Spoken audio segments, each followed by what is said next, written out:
Hello everyone. Before we start, make sure to like and subscribe to the channel and leave a comment with where you're from and what time you're watching. That way, YouTube will keep showing you stories just like this one. Now, let's begin. I knew something was wrong the second I pulled into the Walmart parking lot. It wasn't one thing I could point to, but a dozen little things pressing down on me at once, enough to make me feel like the whole place was waiting for me.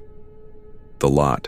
Lights flickered like bad fluorescent bulbs in a basement, stuttering in uneven rhythms that made shadows stretch and twitch across the cracked asphalt.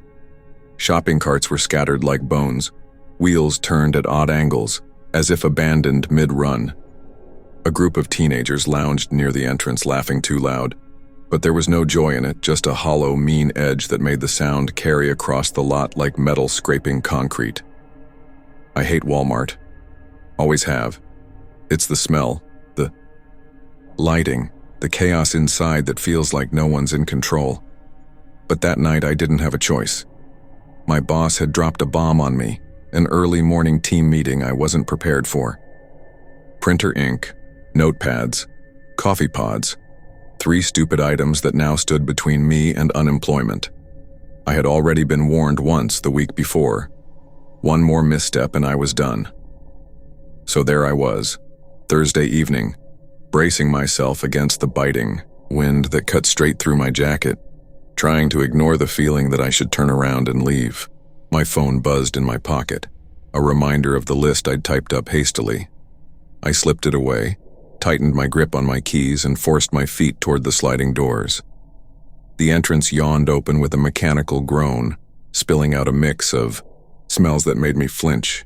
Disinfectant, burnt popcorn, and something faintly sour, like spoiled milk that had been scrubbed but not erased. The fluorescent lights hummed overhead, relentless, filling every corner with a pale, buzzing glare that made shadows feel like intruders. I grabbed a cart.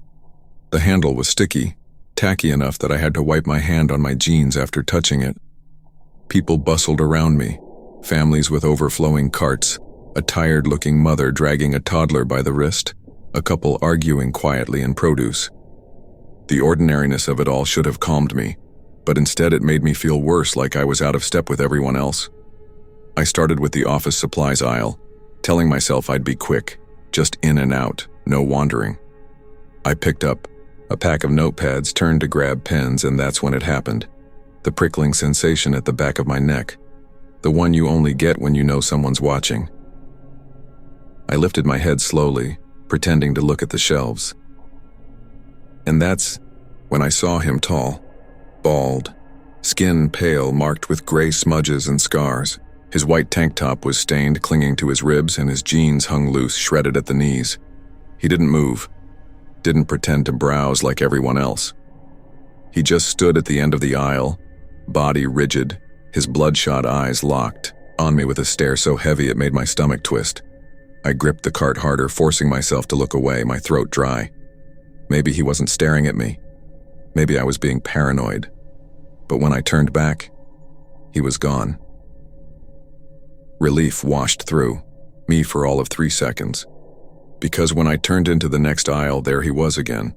Closer, half hidden behind a shelf of cleaning supplies. His gaze hadn't shifted. The air seemed thicker suddenly, the fluorescent buzz louder.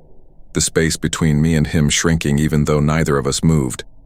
I felt the urge to run, to scream, to do anything but stand there. Instead, I abandoned the cart. My bladder ached with a sudden sharp urgency. Restroom. If I could get there, lock the door, splash cold water on my face, maybe I could shake this feeling. The women's restroom near the front had a yellow sign across the doorway. Closed for maintenance. Great, I muttered. More to ground myself than anything else. My voice sounded too thin, bouncing off the tile walls. That's when I felt it again. The prickling, the crawling sensation creeping up my spine. I turned my head. Slowly. He was there, at the far end of the hallway, half in shadow, half in flickering light, tilting his head at an angle that made something inside me clench. I bolted. Down the nearest aisle, weaving between shelves, heart jackhammering. I didn't look back. I didn't need to. I could feel him behind me, steady, unhurried, like he knew I wouldn't get away. The second restroom was near the back of the store. I shoved the heavy door open and slipped inside, the sudden silence swallowing me whole. The store's noises, voices, carts rattling, PA announcements, cut off instantly, like I had stepped into another world. I rushed into the nearest stall, locking the door, pressing my back against the metal. The cold seeped through my jacket. My breathing was loud, ragged. I told myself I was imagining this, that he wasn't following me, that I was safe. The restroom door creaked open. Slow, deliberate footsteps echoed across the tile. Heavy, measured, my skin went cold. I crouched, lowering myself, and peered under the stall door. Boots, battered, scuffed, dirt-caked. They stopped right outside my stall. My breath caught. My chest hurt from holding it in. Through the thin crack in the doorframe, I saw it. His eye, bloodshot, pressed to the gap. Staring. Leave me alone. The words tore out of me, shaky, high-pitched. No, answer. No flinch, just a low, guttural sound that vibrated against the metal, inhuman and chilling. Then, bang. His forehead slammed into the door. The stall rattled. Bang. The lock shook in its slot. Bang. Each hit louder, more violent, making the whole stall shudder. My body trembled with it, my breath coming in panicked gasps. And then, silence. I pressed, my hands over my mouth, fighting to stay quiet. The lights above flickered, not the lazy flicker of bad wiring, but a violent strobe, making the tiles glow and fade like they were breathing. In the cracked mirror across the room, I caught sight of something that made my stomach drop. My reflection, only it wasn't me. The face staring back smiled, my own face, but stretched too wide, eyes too dark. The stall lock shifted, slowly, on its own. The click of metal sliding out of place echoed like a gunshot. I pressed against the door, but it kept moving, inch by inch. The boots were gone. I couldn't see them, but the door kept opening. "Ma'am, is everything all right?" The sudden voice made me cry out. The main door banged open, and a Walmart employee in a blue vest stood there, frowning. I stumbled out, shaking, my words broken. "There's a man, he was right here." The employee stepped past me, glanced around. Empty stalls, empty floor, nothing. He looked back at me with careful disbelief. "There's no one here." I shook my head. I saw him. He was right there. "Maybe you need some air," he said, his voice soft, like you'd use with a child. I let him guide me out, my legs weak. The store looked the same as before, crowded, ordinary, but I couldn't shake the wrongness pressing in on me. My abandoned cart was gone. My phone buzzed in my pocket, but when I pulled it out, the screen was filled with static, text garbled beyond recognition. I left without buying anything, nearly running to my car. The automatic doors reflected my shape as I passed, but my reflection lingered a second too long after I stepped through. I drove home on autopilot, hands white-knuckled on the wheel, replaying the guttural growl in my head, the slam of bone against metal, the smile in the mirror that wasn't mine. I didn't go back to Walmart, not that night, not ever. But later, when the apartment was silent, I heard it. Bang, bang, bang. The sound of skull against stall door, coming from somewhere that wasn't outside, coming from inside my head or maybe inside my walls. And when I passed a mirror, I didn't look too long. Because sometimes if I did, the reflection smiled first. I didn't sleep that night. Every time I closed my eyes, I heard it. The heavy thud of his forehead slamming into the metal stall door over and over, vibrating through my chest like I was still there. My walls felt too thin, my apartment too hollow, and every shadow stretched, wrong, moving when I wasn't looking directly at it. I kept telling myself it was stress, that my mind had spun itself out of control. I'd been anxious about work for weeks, drinking too much coffee, staying up late to meet deadlines. Maybe I had hallucinated him. Maybe my brain had created the man in the Walmart as some grotesque symbol of the pressure I was under. It was easier to believe that than the alternative. But even as I whispered those excuses to myself, my phone sat on the nightstand, the screen still glitching with static every time I tapped it awake. I couldn't even call someone to reassure me I wasn't losing it. By morning, my eyes burned from lack of sleep. I showered, dressed, tried to pretend like everything was normal. The meeting was a blur. I caught myself zoning out as my boss droned about projections, the fluorescent light above the conference table flickering just enough to make me dizzy. At one point, I glanced into the darkened glass of the office window and swore I saw him, the bald man standing just over my shoulder, smiling faintly. I jumped so hard I knocked my pen to the floor. Nobody else saw him. Nobody reacted. The rest of the day passed in fragments. Coworkers' voices blurred into noise. The traffic outside seemed too loud, car horns dragging like growls. By the time I got home, I was shaking from exhaustion and nerves. I tried to eat, tried to distract myself with TV, but the reflection in the black screen when I turned it off lingered too long again. That same stretched smile, my face but not mine. That night I dreamed of the Walmart bathroom, the sound of his boots, the stall door creaking open without being touched. When I woke, my clock said 3:33 a.m., the digits glowing too bright in the dark. Someone was humming. I froze. My apartment walls are thin, yes, but not that thin. The sound was inside. A low, broken tune like a lullaby slowed down, drawn out. It came from the hallway outside my bedroom door. I couldn't move. My body locked up, every muscle rigid with fear. The humming stopped and then bang, bang, bang against my bedroom door. I bit my fist to keep from screaming. The door didn't open, the banging didn't last, but I didn't sleep again until the sun came up. The next day, I called my mom, desperate for some kind of grounding. "You sound tired," she said. "I haven't been sleeping." "Too much stress at work?" "Yeah," I lied, because how could I explain the truth? That I was being followed by a man who might not even exist? That mirrors showed me things my own eyes didn't? That night I left all the lights on. I unplugged the TV so its screen couldn't reflect.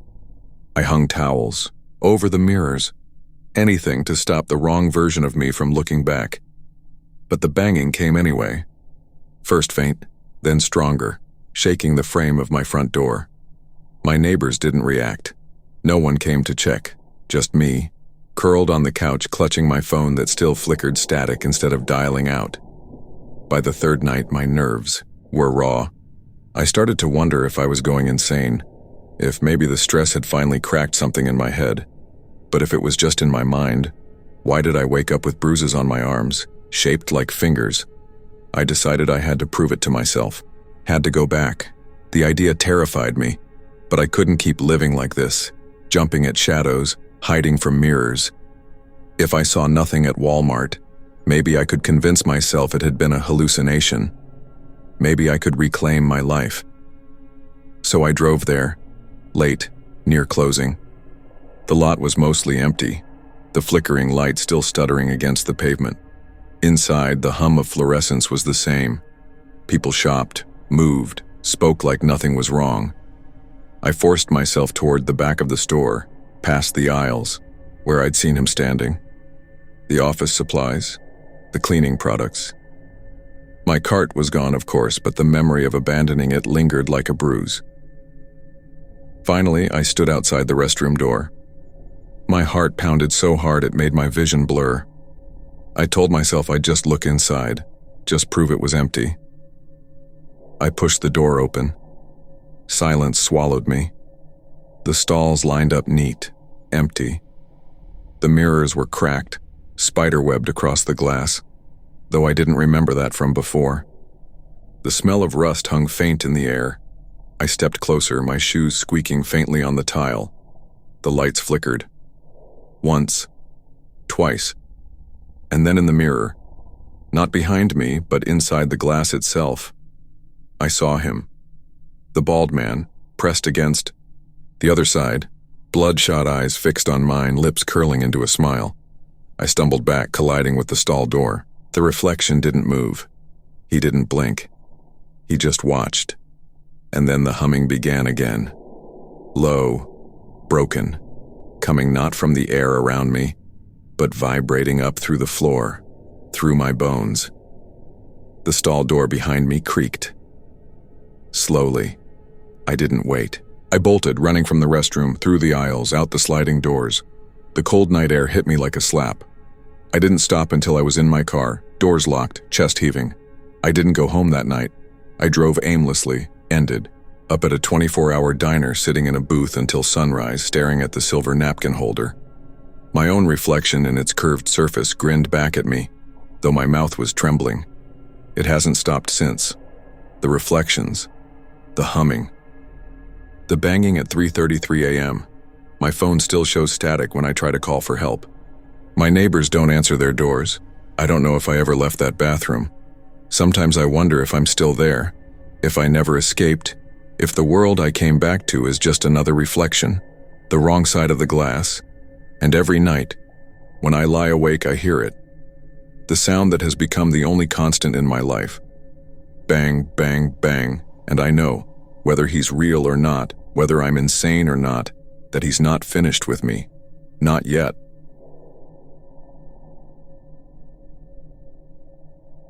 I can't walk into a Walmart without feeling like the air has turned against me.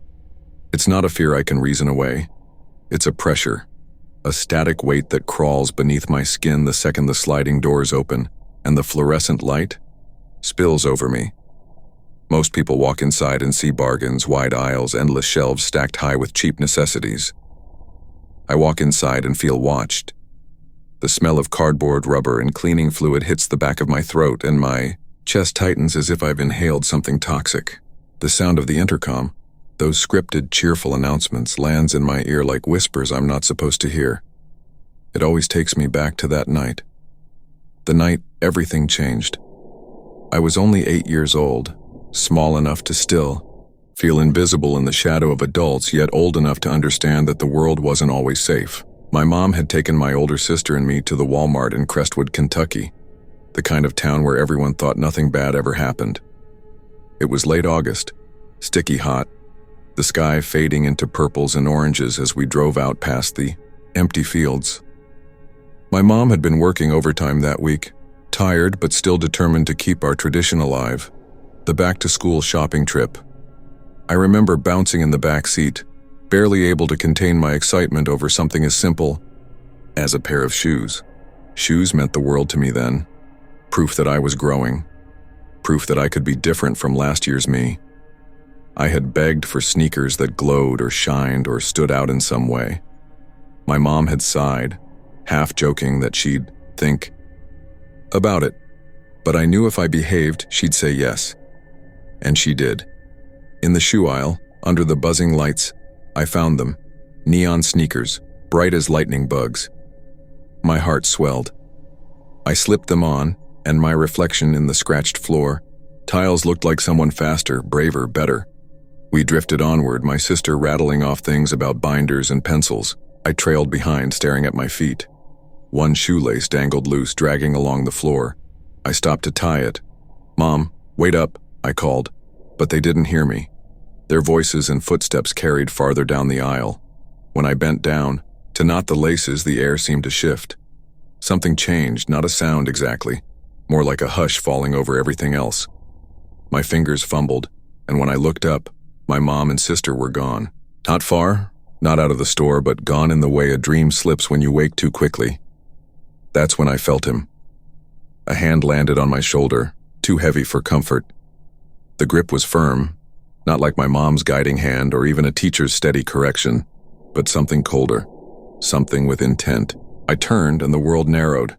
He wore a gray hoodie, a baseball cap pulled low, a beard that only half covered his jaw, and a smile. Not a human smile, not one meant to reassure. It was curved wrong, stretched thin, like someone imitating, an expression they'd only seen in photographs. Before I could scream, he lifted me. My feet kicked uselessly, the neon sneakers flashing in the fluorescent light. "Sorry, he's just fussy tonight," he said, his voice casual, practiced.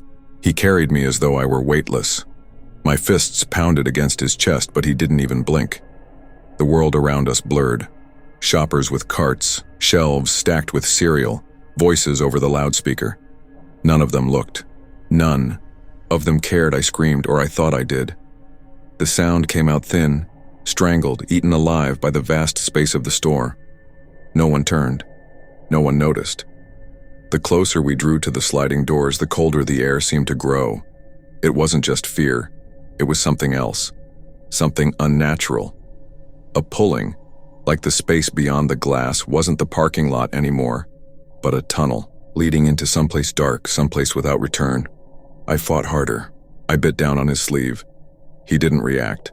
He just kept walking, slow and steady, the smile never fading. And then, through the blur of tears, I saw them. A family. A mother. A father. 2 kids.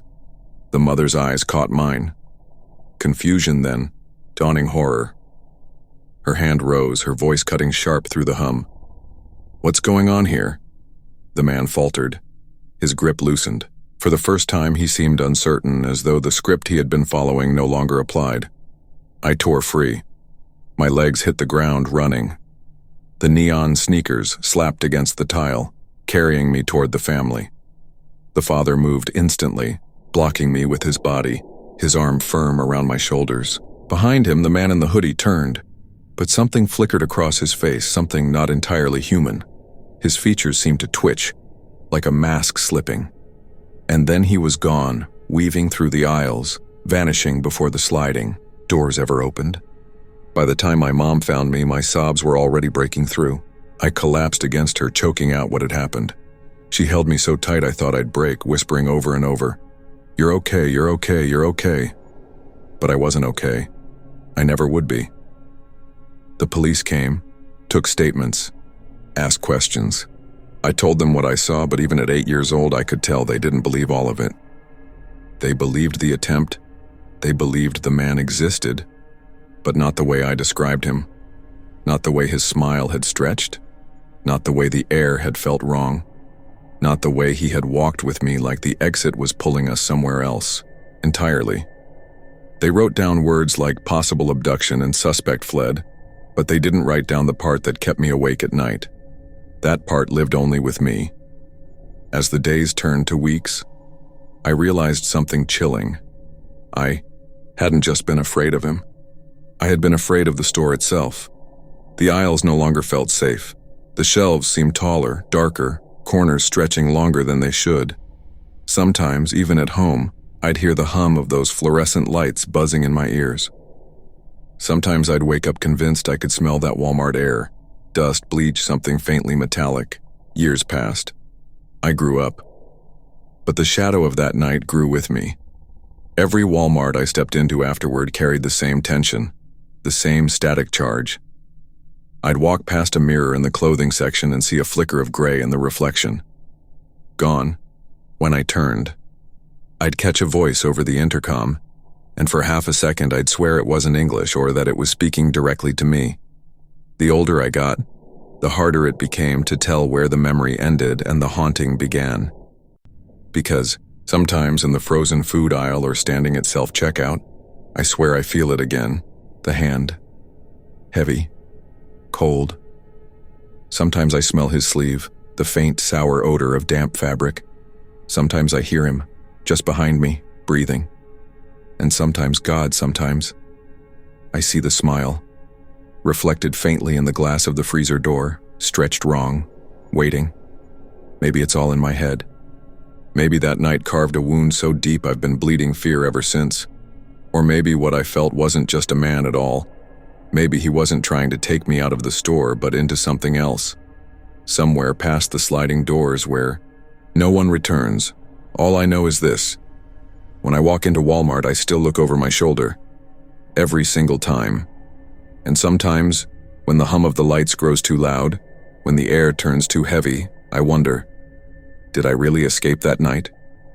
Or has he been walking just a step behind me ever since, waiting for the moment I finally stop running?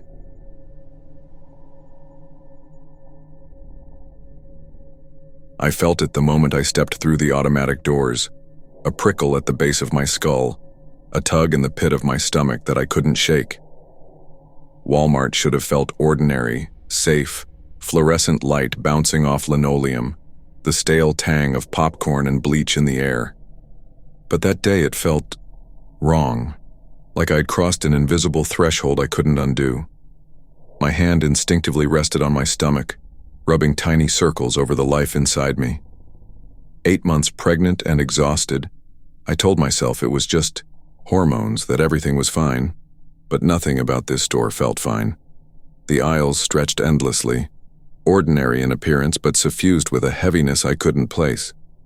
I kept my cart close, my fingers brushing against packages almost automatically, when I noticed the first anomaly. A coin. It lay half-hidden on the edge of a shelf near the electronics section. Antique-looking, copper, dulled by time, etched with an intricate pattern I couldn't recognize. I bent down, lifting it with the tips of my fingers. Cold. Heavy. It pulsed faintly in my palm, though the air was warm. The instant I held it, a shiver ran down my spine. I shouldn't have taken it. I shrugged it off, slipping it into my pocket. I told myself it was just curiosity, nothing more. But the store seemed different after that. Shadows stretched too long. The overhead lights flickered. The low hum of the air conditioning became a whisper I couldn't ignore. And then I saw him. A man, standing rigid by the DVD aisle, watching me. Not casually, but with an intensity that made my skin crawl. His eyes were sharp, calculating, as though he could see into me. The moment our gazes met, the coin in my pocket thrummed faintly, a subtle vibration that seemed synchronized with my heartbeat. My chest tightened. I turned away, pushing my cart toward the baby section, trying to convince myself I was overreacting. The sensation followed me. Whispers at the edge of hearing, shelves seeming to shift when I wasn't looking, shadows pooling unnaturally around the edges of my vision. I tried to ignore it, focusing on wipes and diapers, but my mind kept circling back to the coin.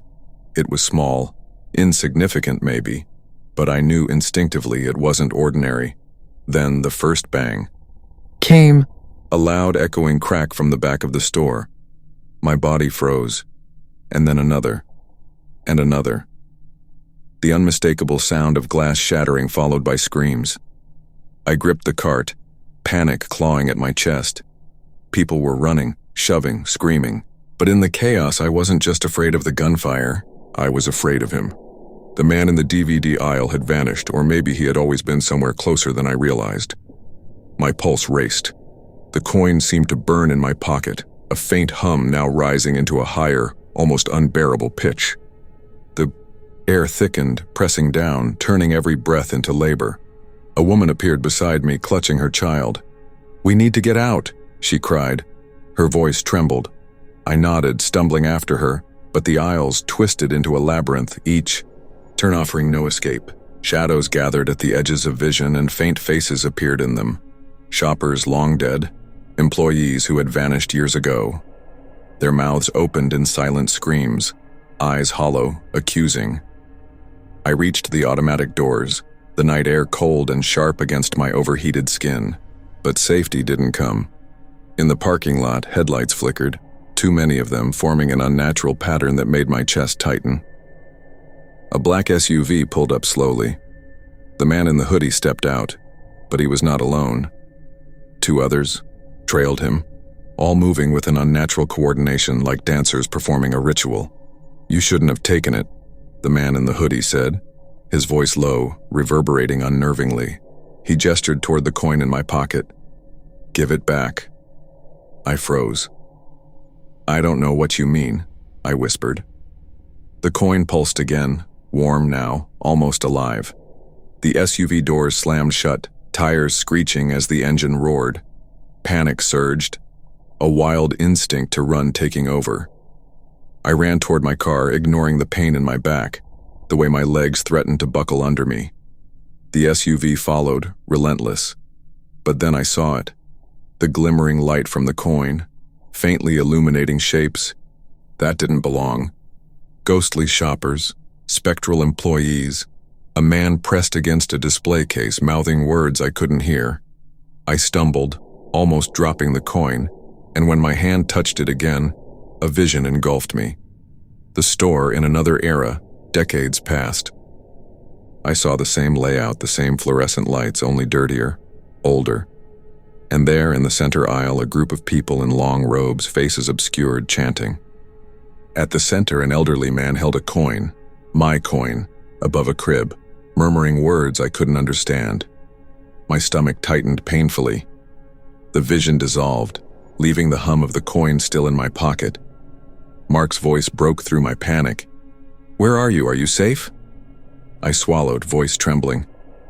I don't know. They're after me. Some men. The coin." My fingers unconsciously pressed against my belly. "I think it's cursed." He sounded skeptical, exhausted, but I didn't care. "I have to get out of here," I said. We drove, winding streets barely easing the tension. But even with the SUV gone, I felt it. Eyes in the dark, faint whispers following me through the corners of my vision. I didn't speak. The coin hummed faintly against my body, and I knew I had brought something alive into the world, and it was already beginning to change everything. The visions came again, flashes at the edge of my sight. A mother cradling, a child decades ago, a man chanting in the shadows, hands reaching for a coin now in my possession. The hum in my pocket was a pulse now, synchronized with my own heartbeat, a bridge between me and the history I couldn't comprehend. By the time we reached my apartment, the sun had set completely. The shadows inside seemed thicker, almost tangible. Crawling along the walls, Mark tried to distract me, but I couldn't look away. "I think they're part of a cult," I said quietly, tracing the coin through my pocket. "They want it back. They want my baby." Mark's hands gripped mine, voice steady. "We'll figure it out. We'll go to the police." I shook my head. They aren't ordinary people. And this coin, it's alive. It shows me things that happened here. Things they've done. If I give it back, it's not just mine, it's them. That night, the coin pulsed beneath my pillow, faint warmth against my skin, whispering faint words I almost understood. Shapes drifted just beyond my vision, shadowy figures in the corner, faces pale, lips moving soundlessly. The sense of being watched was no longer fear, it was expectation. They were waiting. They always were, and the visions weren't finished. I saw the store empty, lit only by flickering fluorescent light, silent except for my own footsteps. And then, the robed men appeared again, surrounding a crib. The coin in my hand glowed. And in the center, a child, untouched by fear but radiant with an unnatural light. My child. I woke screaming, Mark beside me, holding me close. The coin had cooled inert in my palm, but the vision lingered, burned into my mind. I had no idea how much of it was real. All I knew was this: I couldn't give the coin back. And, if I kept it, I didn't know what horrors I had invited, and they weren't finished with me. The next night, sleep eluded me. Every creak of the apartment, every passing car, set my nerves on edge. The coin lay in my hand on the bedside table, cold now, but its faint hum was always there, a pulse I couldn't ignore. Shadows seemed longer, corners darker, and I could swear figures moved just beyond my sight, watching, waiting. I tried to tell myself it was paranoia, but deep down I knew better. The visions were not fantasies, the faces, the chanting, the glowing child. They had happened, or they would, and I was at the center of it. Mark tried to calm me, tried to distract me with mundane talk about hospital shifts, prenatal checkups, even the grocery list for the coming week. But my mind kept circling the coin. It was small, innocuous, a simple copper circle engraved with strange runes, yet it had drawn them here, drawn them into my life, and I didn't know how or why. By midnight, I knew I couldn't stay home. I needed to see the store. I had to know what the coin was, what it held, and what they wanted from me. I slipped into my car, clutching the coin in my hand like a lifeline, and drove back to Walmart. The parking lot was silent, unnervingly so. Fluorescent lights flickered overhead, casting the lot in blotchy patches of illumination and darkness. My pulse raced, every shadow a potential threat. And then I saw them, the SUV, parked diagonally across the lot, engines off, figures inside. Waiting, I didn't stop, I didn't slow. I parked my car near the front, heart hammering, and stepped inside. The store was empty now, still open but lifeless. Shelves cast long shadows, aisles stretching like tunnels into darkness. And there, in the electronics section, they were waiting. The three men from the SUV standing like statues. The man in the hoodie stepped forward. Behind him I could see a fourth figure, a frail, elderly man in long, dark robes, hands clasped over something small but gleaming. The air around him hummed with an energy I could feel pressing against my chest. "You shouldn't have taken it," the hoodie man said, voice low but not angry. Calculating, expectant. I swallowed, clutching the coin tightly. "I don't know what it is," I whispered. "I just found it, please. I don't want any trouble." The elderly man tilted his head, eyes sharp as blades. "No trouble?" His voice was calm, resonant, carrying a weight that made my knees feel weak. "Child, you hold what has been sought for decades. That coin contains more than metal. It contains spirit, energy. The purity you carry within you can harness it." My breath caught. "Harness it? You mean my baby?" He nodded slowly. "We wish to perform the ritual, transfer its power into the child to contain it, to control it.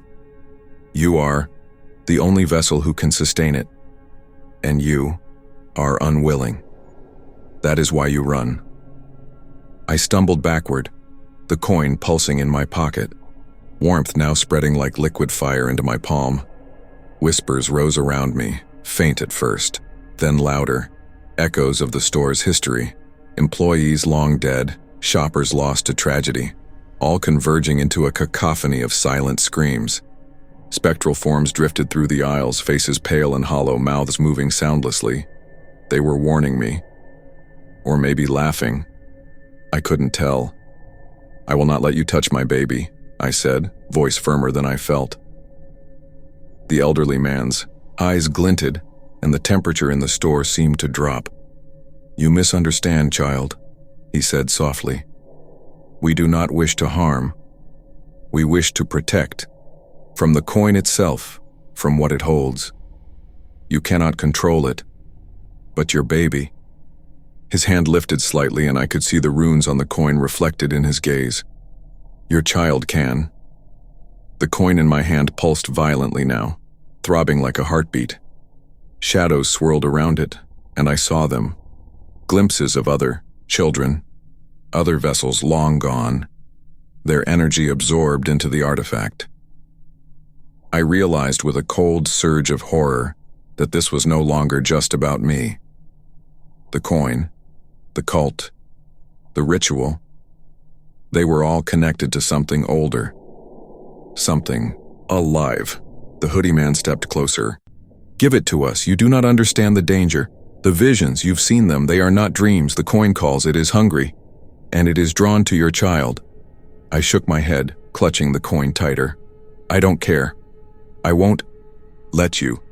I'll protect her." The store shifted. Shelves groaned. The fluorescent lights flickered and died in a cascading wave, plunging us into darkness. Only the coin glowed faintly in my hand, illuminating the men's faces, casting shadows that stretched impossibly long.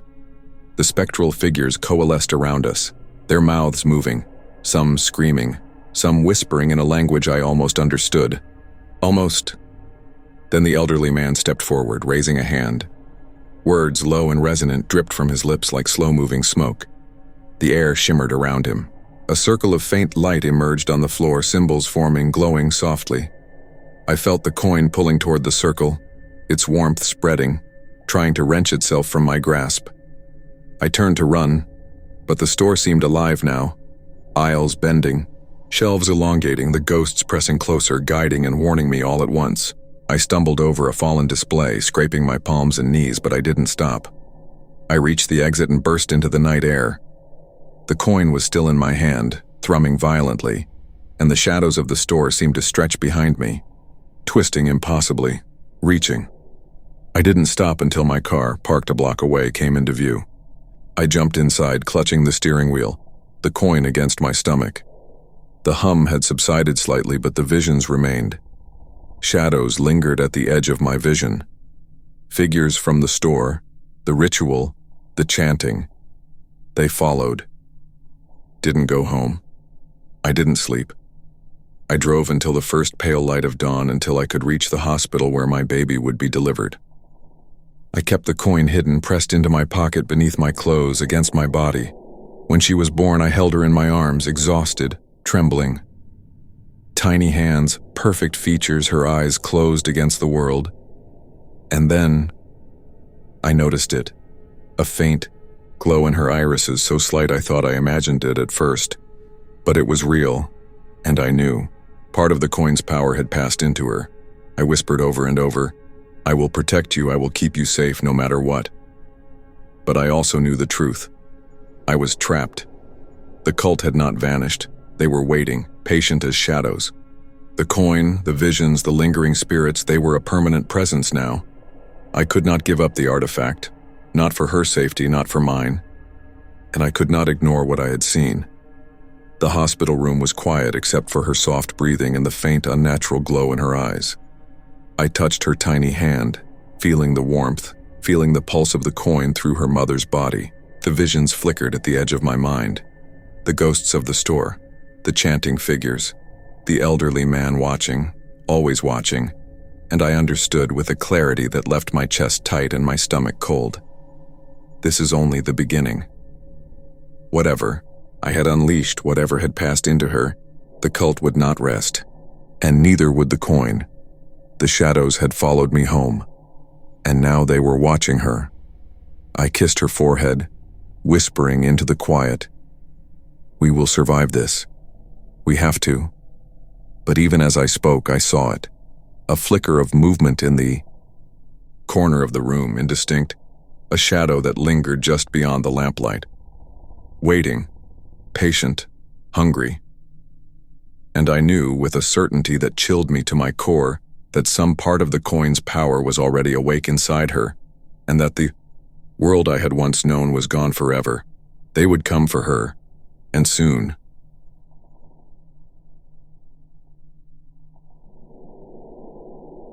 Working at Walmart was usually the calmest part of my day. I don't say that because I loved the job. Most nights were a blur of repetitive tasks, tired customers, and the dull beeps of checkout scanners. But there was something oddly comforting about the routine. The store never changed. The shelves were always there to be stocked.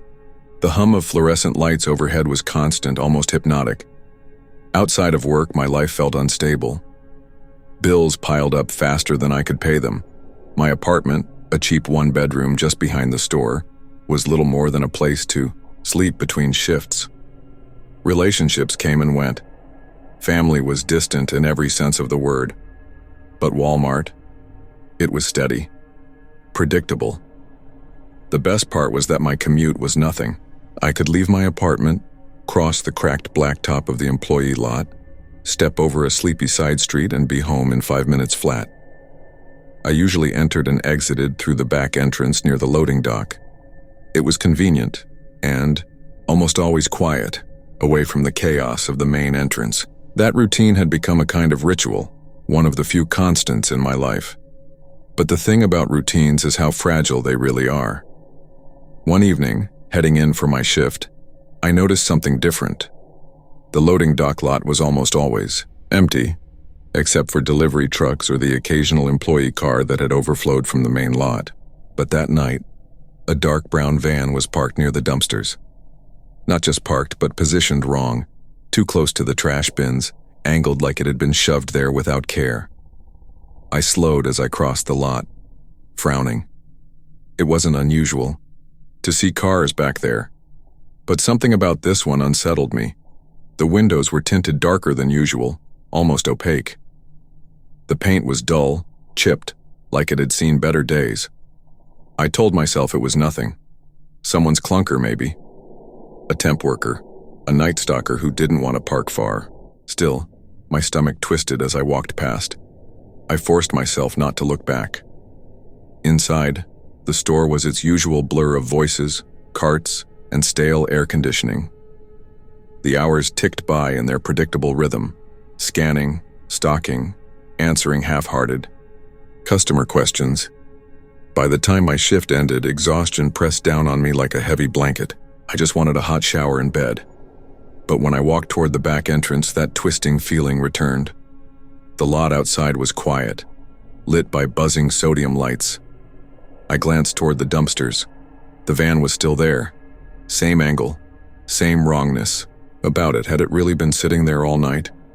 I stopped near the door, watching it longer than I meant to. The silence pressed in around me. My pulse quickened. Then something caught my eye. Near the dumpster, half hidden under loose trash, was a glint of metal. Small, round, catching the light at just the right angle. Without thinking, I walked over. It was maybe 10 feet from the van. I crouched, hesitating for a second, then brushed the trash aside. A coin. At least that's what it looked like. It was darker than any quarter or nickel I'd seen, tarnished yet somehow deliberate. Heavier too when I picked it up. Its surface was etched with shallow markings I didn't recognize. Spirals, jagged lines, symbols that almost seemed to shift when I tilted it in the light. Weird. I slipped it into my pocket without much thought. Probably some token or souvenir. I figured I'd look at it later when I wasn't half asleep. I turned to head back inside. That's when I heard it. A low rumble. Not loud, but steady, growing closer. My eyes darted back to the van. The headlights flicked on, bright and blinding.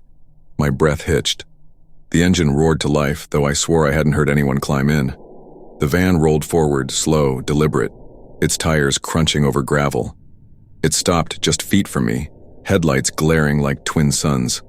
I froze. The side door screeched, open, the sound metallic and harsh. 2 figures stepped out. At first I thought they were men. They moved quickly, directly, their bodies tall and thin, dressed in dark clothing. But their movements weren't right. Too smooth. Too fluid, like a video fast-forwarded at random intervals. Their faces were covered, ski masks or something close to it. But the way the fabric clung to their heads seemed unnatural, stretched too tight as if the masks weren't covering faces at all but something else entirely. They spoke to each other in low tones. The sound wasn't language, not really. It was closer to static, layered whispers that made the hairs on my arms stand on end. My body screamed at me to run, but before I could move, one of them reached me. Their hand clamped down on my arm. Cold, too cold, like grabbing a piece of ice from the freezer. I yanked, twisted, fought, but the grip was unyielding. The other stepped closer, raising a gloved hand to cover my mouth. The glove wasn't leather or fabric. It felt like plastic, or worse, something damp and flexible, like skin that wasn't really skin. Panic surged through me. I thrashed, kicking, clawing. My nails scraped their mask, catching on the surface. The fabric tore slightly. For a split second I saw what was underneath. Not skin, not human.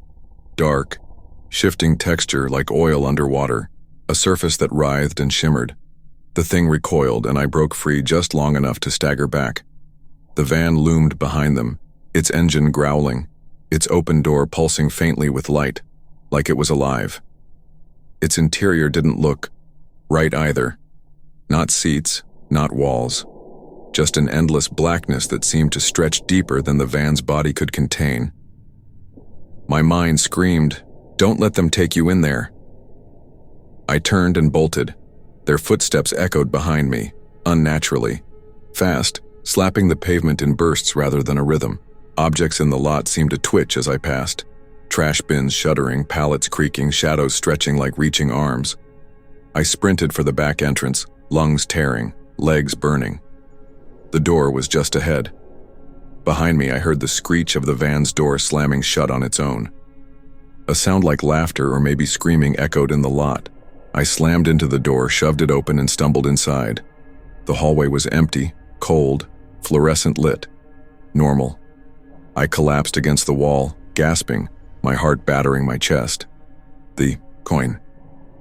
My hand dove into my pocket. I pulled it out. Its surface was warmer now, pulsing faintly like it had a heartbeat. The strange symbols etched into it seemed deeper than before, the lines crawling ever so slightly as I stared. My stomach churned. I shoved it back into my pocket, my hands shaking. But even as I stood there, trying to breathe, I knew. They hadn't wanted me. They had wanted this. And now I had it. I didn't go back to work for a week. Walmart called me twice, left voicemails asking why I'd been a no-show. But I couldn't even bring myself to walk past the store in daylight, let alone set foot inside it. Every time I closed my eyes, I saw the van's door slamming open on its own, saw those inhuman figures slipping and reshaping in the shadows, their voices echoing inside my skull like some warped recording on repeat. But it wasn't just memory. It was something more.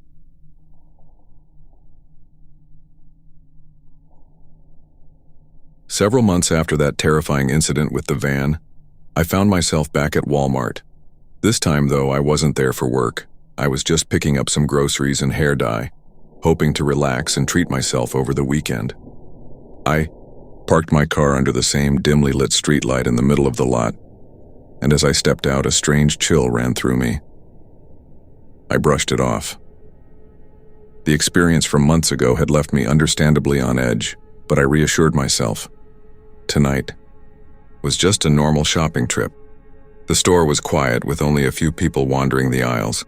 As I pushed my cart, collecting milk, bread, and a few other essentials, the calm atmosphere lulled me into a false sense of security. After all, this was Walmart, the place I had worked, the place I had walked through countless times. It felt safe in its familiarity. When I reached the checkout ready to pay, I suddenly realized I had left my purse in the car. "Oh no," I muttered under my breath, annoyed at myself. Turning to the cashier, a young woman with a friendly face, I asked if I could leave my cart at the front while I quickly ran outside to grab it. "No problem," she said with a smile. "Thanks," I replied, trying to shake off the odd unease that had settled in my chest. I hurried toward the entrance, but the moment I stepped outside, the parking lot felt different. An eerie stillness hung in the air. Under the streetlights, the vast emptiness stretched before me, the rows of cars disappearing into the shadows. It was strange how quiet it was, like the entire lot had been abandoned. I forced myself to focus on my task, walking briskly toward my car until something caught my eye. A small glint, a slip of paper tucked under my windshield wiper. I stopped, confused, and instinctively looked around. No one was nearby, just the distant hum of traffic. My pulse quickened as I stepped forward to inspect the note. The words "turn around" were scrawled in jagged, messy handwriting. My heart skipped a beat. "What the hell?" I whispered, a cold shiver running down my spine. I glanced over my shoulder, but the lot was empty. It had to be a prank, right? A sick joke? Shoving the note into my pocket, I tried to shake the creeping dread gnawing at me and quickly unlocked my car door. Then I felt it, that unmistakable prickling sensation at the back of my neck, like I was being watched. My body stiffened. Slowly, I turned my head to glance out the window, and then I saw him. A man, tall, broad-shouldered, was walking quickly toward my car from the shadows. His face was partially covered by a dark bandana, but his eyes, they were unmistakable. Dark, intense, locked onto me. My pulse spiked. Panic surged through me. I froze for a second, my body caught in a primal fight-or-flight response. He was too close, too fast. Without thinking, I yanked the door shut and slammed the lock button, my hands shaking as I fumbled for my keys. The man reached my window. With terrifying speed, he grabbed the handle and yanked, trying to force it open. His face was inches from mine, eyes burning into me as he pressed against the glass. His fist pounded against the window, muffled curses spilling from his lips, words I couldn't quite make out. "Let me in," he growled, his breath fogging up. The glass, my heart pounded so hard it felt deafening. The banging, Louder, harder. Again and again. I was trapped. I fumbled desperately for my keys, my fingers numb with fear. Come on, I whispered to myself. Finally, I found them, jamming one into the ignition. The engine roared to life. As soon as it started, I slammed my foot on the gas pedal. The car jerked forward, but the man wasn't done. In the side mirror, I caught a glimpse of him still coming, his eyes locked onto mine. I pressed the gas harder, desperate to escape. A furious shout echoed across the parking lot, followed by a sharp crack. Something struck my window, a rock, maybe metal. It didn't matter. I didn't stop. In the split second before impact, I shifted into drive, my foot slamming down on the accelerator. The car surged forward, and I felt the jarring tug as his hand was ripped from the door handle. Then, glass shattered. A violent explosion of shards scattered across my seat and dashboard. The deafening sound rang in my ears. Cold air rushed in. I screamed. Swerving slightly, I fought through the shock, my foot pressing harder on the gas. The car tore out of the parking lot. I glanced one last time in the mirror. He was still there, running after me. But I couldn't look back anymore. I pushed myself faster, my heart hammering as I sped through the streets. When I finally reached home, my hands were trembling.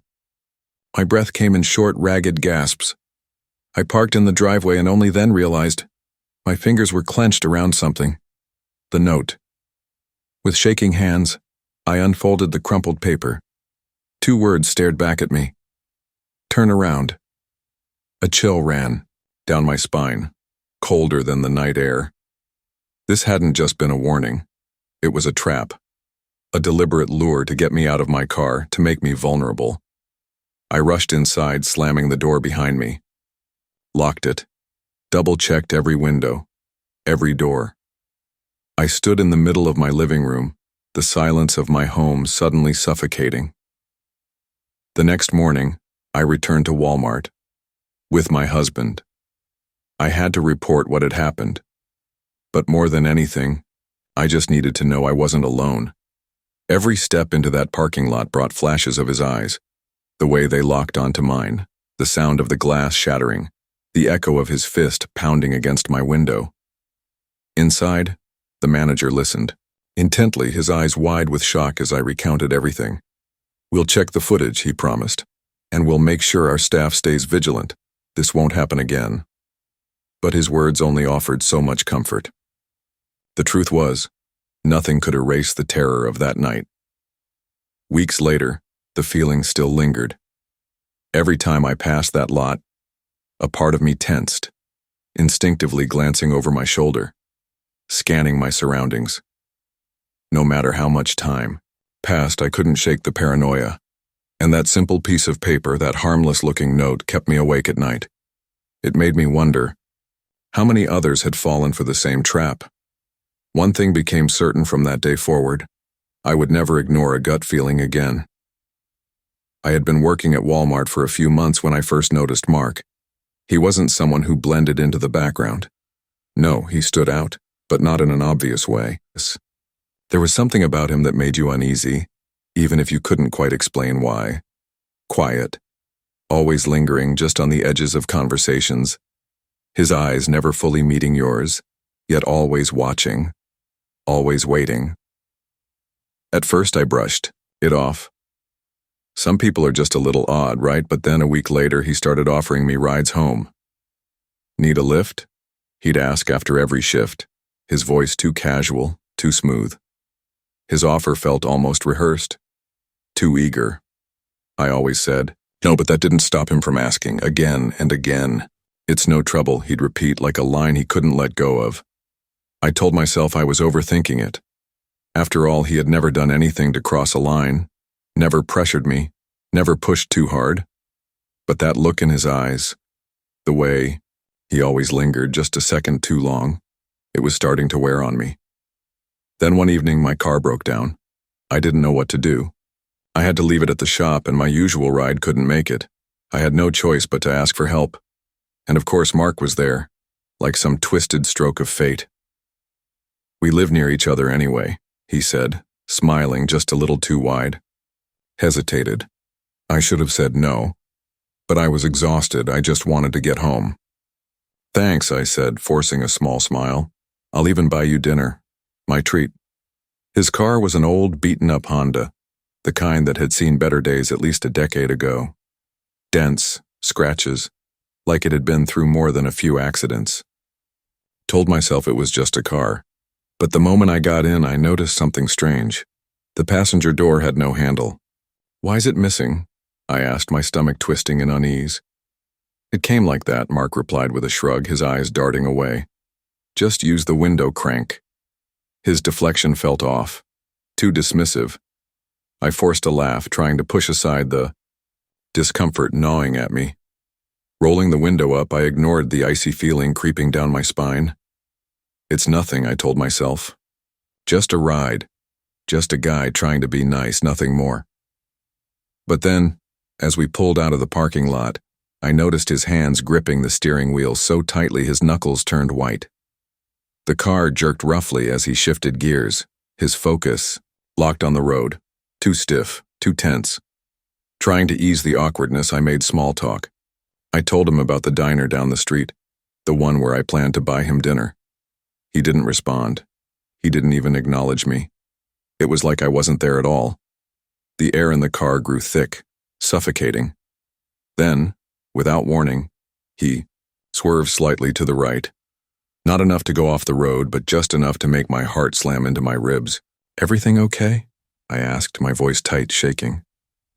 Yeah. Fine, he muttered. But something about the way he said it, flat, detached, sent another wave of unease rolling through me. I glanced back at the missing door handle. Suddenly it didn't feel like an oddity. It felt like a trap. My instincts screamed at me to get out, but I told myself I was overreacting. Why don't you fix that door? I asked, forcing my voice to stay light. Mark's face stiffened, his jaw clenched.